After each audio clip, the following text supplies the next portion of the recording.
tenía parte en este ministerio. Ahí está. ¿Se acuerdan que lo vimos hace rato cuando les hablé de que un amigo mío me lo entregaría? Bueno, ese es un salmo escrito por David y a esto se refiere Pedro. Judas estaba ahí en las escrituras, iba a llegar. Incluso vemos esto. Judas fue influenciado por Satanás. Juan 13:12. 13:2.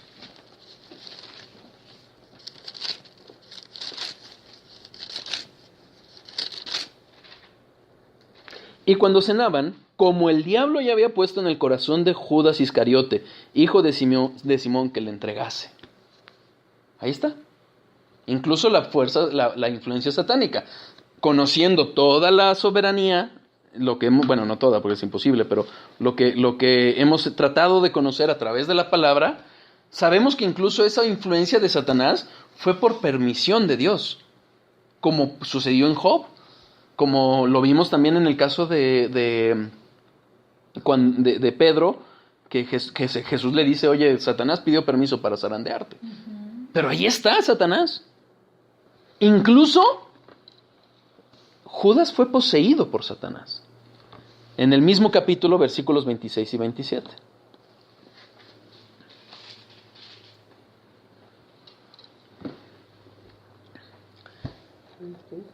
Y después del bocado, Satanás entró en él. Entonces Jesús le dijo, lo que vas a hacer, hazlo más pronto. ¿Sí? ¿Queda claro?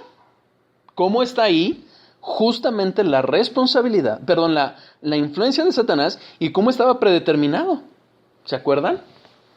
Salmo 41:9 era el que les leí hace rato, se los vuelvo a leer, de cómo está ahí.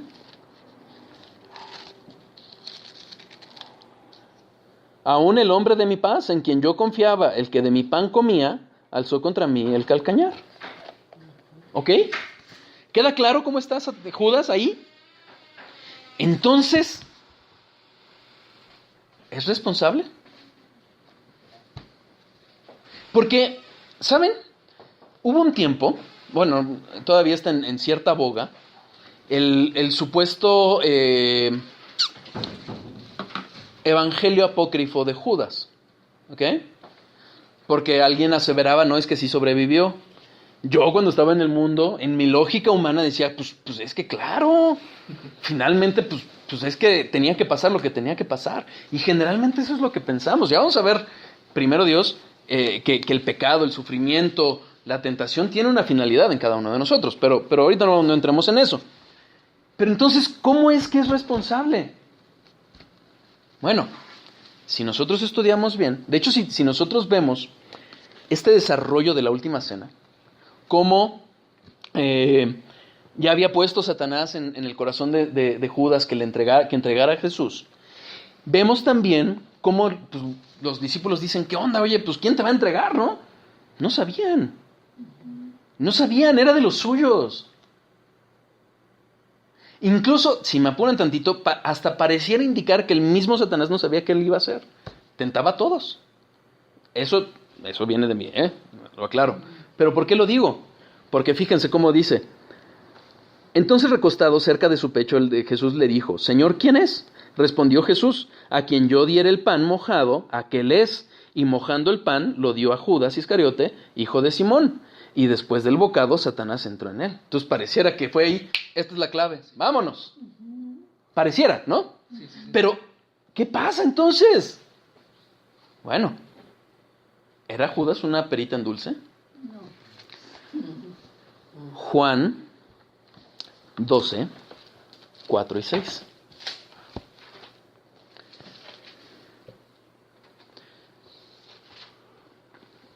Es el momento en que María unge los pies de nuestro Señor, anticipando la muerte de Jesucristo, y dijo uno de sus discípulos, Judas Iscariote, hijo de Simón, el que le había de entregar, ¿por qué no fue este perfume vendido por 300 denarios y dado de los pobres? Hombre, uno podría decir, míralo, hasta preocupado por los pobres, pero no, Juan lo aclara.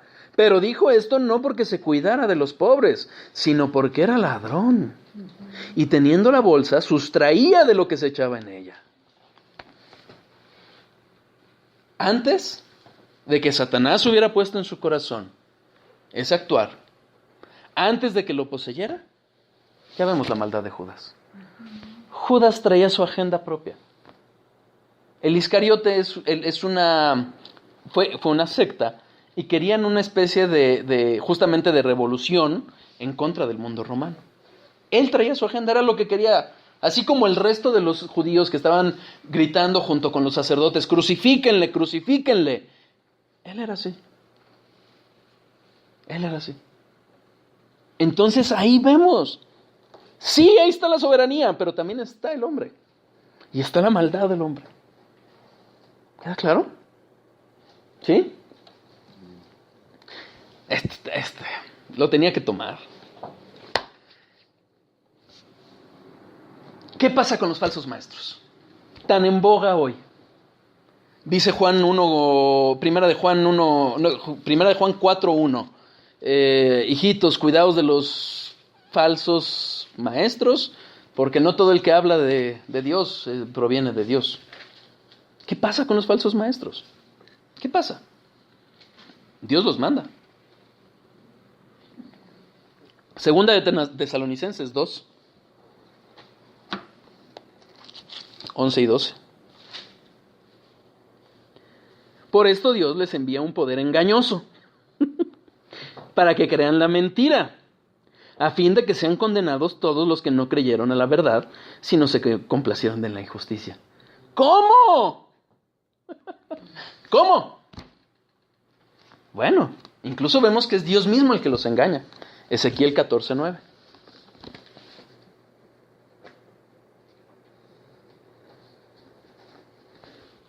Duras palabras, yo lo sé. Yo lo sé. Y cuando el profeta fuera engañado y hablare palabra, yo Jehová engañé al tal profeta, y extenderé mi mano contra él y lo destruiré de en medio de mi pueblo Israel. ¿Por qué? ¿Cómo es posible? Es muy sencillo. Porque los falsos maestros son el juicio de Dios para los que no quieren conocer a Dios. Segunda de Timoteo 4, 3 y 4.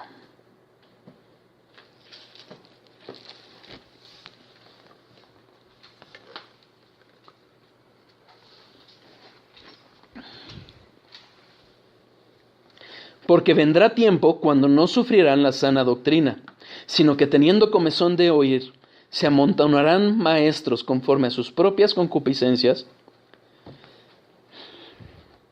y apartarán la verdad del oído y se volverán a las fábulas. Finalmente, es un pueblo duro de corazón que tiene la palabra enfrente y no la quieren. No la quieren. Es el rechazo de Dios y ¿qué es lo que hace Dios? Ahí está. Sus falsos maestros. Es el juicio de Dios contra el rechazo del hombre a su pueblo, a Dios, perdón. Nadie se condena por los falsos maestros por sí mismos. Aquí lo vemos. Son falsos maestros que les manda conforme a sus concupiscencias. Oye, es que esos de la secta de pare de sufrir, de camino extremo, es gente que quiere nada más las bendiciones de Dios, pero no quiere al que hace las bendiciones. Así de sencillo. Oye, es que aquí nada más me piden venir una vez a la semana y yo confieso y ya listo. Es gente que solo quiere eso. No quiere a Dios. Es el juicio de Dios. Soberanía de Dios mandando a los falsos maestros. Responsabilidad del hombre queriendo falsas doctrinas. ¿Se acuerdan lo que vimos? Proverbios 21:1.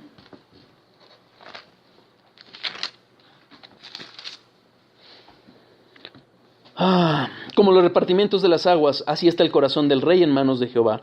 A todo lo que quiere, lo inclina.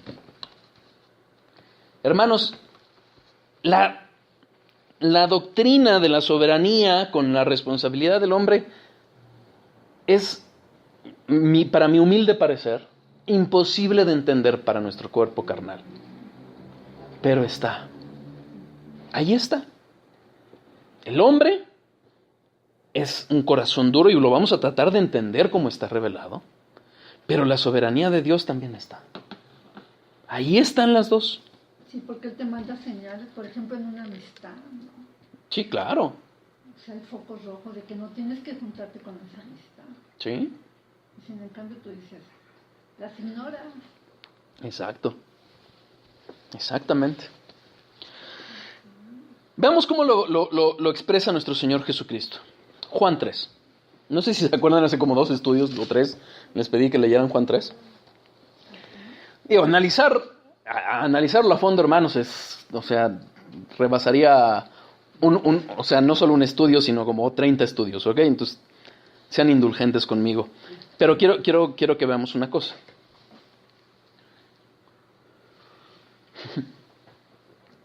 No sé si ya han leído el pasaje, voy a asumir que ya lo leyeron, pero si uno ve la respuesta que le da Jesús a Nicodemo, dice, ¿por qué le responde eso, no? Bueno, si nosotros vemos en Juan 2:25, o sea, justo antes de ello, revela claramente cómo Jesús conoce el corazón de todos los hombres. Y es esa la razón por la cual le responde Jesús lo que le responde a Nicodemo. Él ya sabía que Nicodemo traía en su corazón el saber cómo podía entrar al reino de los cielos. Esa era la pregunta, esa era lo que quería saber. Ajá. Y entonces vemos el versículo 3. Respondió Jesús y le dijo, de cierto te digo, que el que no naciere de nuevo no puede ver el reino de Dios. Ajá. ¿Cómo? ¿Cómo podías entrar? Nacer de nuevo. Pero, o sea, ¿cómo puedes nacer de nuevo? O sea, tenemos un recién nacido acá arriba y aunque está chiquito, no entra de nuevo. De verdad, no entra de nuevo. ¿Cómo nacer de nuevo? El mismo Nicodemo sabía que era imposible. Versículo 4. Nicodemo le dijo, ¿cómo puede un hombre nacer siendo viejo? ¿Puede acaso entrar por segunda vez en el vientre de su madre y nacer? Es algo imposible. Es algo imposible. ¿Qué le responde Jesús? Versículo 5. De cierto te digo, el que no naciere de agua y del Espíritu no puede entrar en el reino de Dios. Paréntesis. Hay quien dice, ¿ya ves como si el bautizo es necesario para nacer? ¿Para ser salvo? No se refiere al bautizo que se hace en la iglesia. Jesucristo él estaba hablando con un maestro de la ley. ¿Sí? Nicodemo era un maestro de la ley, un gran judío. ¿Qué sucede?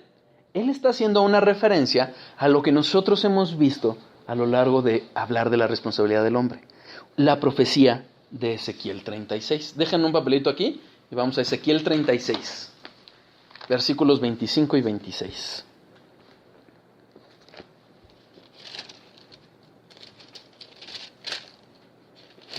¿Versículos qué?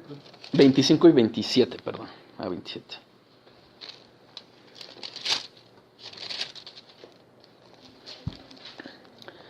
Esparciré sobre vosotros agua limpia, y seréis limpiados de todas vuestras inmundicias, y de todos vuestros ídolos os limpiaré. Os daré corazón nuevo, y pondré espíritu nuevo dentro de vosotros, y quitaré de vuestra carne el corazón de piedra, y os daré un corazón de carne. Y pondré dentro de vosotros mi espíritu, y haré que andéis en mis estatutos y guardéis mis preceptos, y los pongáis por obra. A eso es a lo que se refiere. Está hablando a un maestro de la ley que sabía inmediatamente que era el cumplimiento de la profecía de lo que había prometido desde el Antiguo Testamento. A ese bautizo del agua y del Espíritu.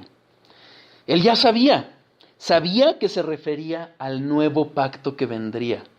¿Qué pacto? La regeneración hecha por Dios. Para entrar al reino de los cielos no hay otra. Hay que ser regenerado por Dios.